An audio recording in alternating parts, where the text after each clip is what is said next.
शिव पुराण 9वां अध्याय लिंग पूजन का महत्व। नंदीकेश्वर कहते हैं, ब्रह्मा और विष्णु भगवान शिव को प्रणाम कर चुपचाप उनके दाएं बाएं भाग में खड़े हो गए।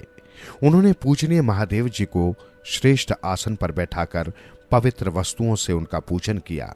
दीर्घ काल तक स्थिर रहने वाली वस्तुओं को पुष्प वस्तु तथा अल्पकाल तक टिकने वाली वस्तुओं को प्राकृत वस्तु कहते हैं। हार, नुपुर, केरू, किरीट, मणिमय कुंडल, यज्ञोपवीत, उत्तरीय वस्त्र, पुष्पमाला, रेशमी वस्त्र, हार, मुद्रिका, पुष्प, तांबुल, कपूर, चंदन एवं अगरू का अनुलेप, धूप, दीप, श्वेत छत्र, व्यंजन, ध्वजा, चवर तथा अनेक दिव्य उपहारों द्वारा जिनका वैभव वाणी और मन की पहुंच से परे था, जो केवल परमात्मा के योग्य थे, उनसे ब्रह्मा और विष्णु ने अपने स्वामी महेश्वर का पूजन किया। इससे प्रसन्न होकर भगवान शिव ने दोनों देवताओं से मुस्कुराकर कहा, पुत्रो, आज तुम्हारे द्वारा की गई पूजा से मैं बहुत प्रसन्न हूं। इसी कारण ये दिन परम पवित्र और महान होगा। ये तिथि शिवरात्रि के नाम से प्रसिद्ध होगी और मुझे परम प्रिय होगी।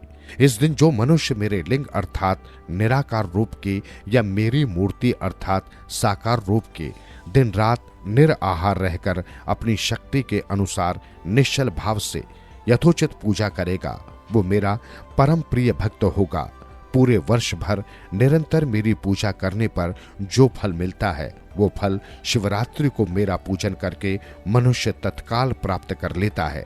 जैसे पूर्ण चंद्रमा का उदय समुद्र की बुद्धि का अवसर है, उसी प्रकार शिवरात्रि की तिथि मेरे धर्म की वृद्धि का समय है। इस तिथि को मेरी स्थापना का मंगलमय उत्सव होना चाहिए। मैं मार्गशीर्ष मास में आर्द्र नक्षत्र से युक्त पूर्णमासी या प्रतिपाद को ज्योतिर्मय स्तंभ के रूप में प्रकट हुआ था।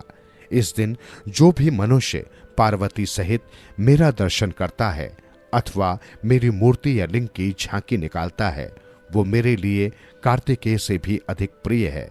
इस शुभ दिन मेरे दर्शन मात्र से पूरा फल प्राप्त होता है। यदि दर्शन के साथ मेरा पूजन भी किया जाए तो इतना अधिक फल प्राप्त होता है कि वाणी द्वारा उसका वर्णन नहीं किया जा सकता। लिंग रूप में प्रकट होकर मैं बहुत बड़ा हो गया था, अतः लिंग के कारण ये भूतल लिंग स्थान के नाम से प्रसिद्ध हुआ। जगत के लोग इसका दर्शन और पूजन कर सकें, इसके लिए ये अनादि और अनंत ज्योति स्तंभ अथवा ज्योतिर्मय लिंग अत्यंत छोटा हो जाएगा। ये लिंग सब प्रकार के भोग सुलभ कराने वाला तथा भोग और मोक्ष का एकमात्र साधन है। इसका दर्शन, स्पर्श और ध्यान प्राणियों को जन्म और मृत्यु के कष्ट से छुड़ाने वाला है। शिवलिंग के यहाँ प्रकट होने के कारण ये स्थान अरुणाचल नाम से प्रसिद्ध होगा तथा यहाँ बड़े बड़े तीर्थ प्रकट होंगे। इस स्थान पर रहने या मरने से जीवों को मोक्ष प्राप्त होगा। मेरे दो रूप हैं, साकार और निराकार। पहले मैं स्तंभ रूप में प्रकट हुआ, फिर अपने साक्षात रूप में। ब्रह्म भाव मेरा निराकार रूप है तथा महेश्वर भाव मेरा साक्षात रूप है। ये दोनों ही मेरे सिद्ध रूप हैं। मैं भी पर ब्रह्म परमात्मा हूँ। जीवों पर अनुग्रह करना मेरा कार्य है। मैं जगत की वृद्धि करने वाला होने के कारण ब्रह्म कहलाता हूँ। सर्वत्र स्थित होने के कारण मैं ही सबकी आत्मा हूँ। सर्ग से लेकर अनुग्रह तक जो जगत संबंधी 5 कृत्य हैं, वे सदा ही मेरे हैं। मेरी ब्रह्म रूपता का बोध कराने के लिए पहले लिंग प्रकट हुआ, फिर अज्ञात ईश्वर तत्व का साक्षात्कार करने के लिए मैं जगदेश्वर रूप में प्रकट हो गया। मेरा सकल रूप मेरे ईश तत्व का और निष्कल रूप मेरे ब्रह्म स्वरूप का बोध कराता है। मेरा लिंग मेरा स्वरूप है और मेरे समीप की प्राप्ति करने वाला है।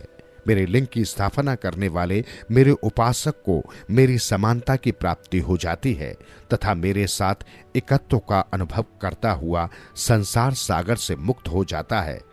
वो जीते जी परम आनंद की अनुभूति करता हुआ शरीर का त्याग कर शिवलोक को प्राप्त होता है, अर्थात मेरा ही स्वरूप हो जाता है। मूर्ति की स्थापना लिंग की अपेक्षा गौण है। ये उन भक्तों के लिए है जो शिव तत्व के अनुशीलन में सक्षम नहीं हैं।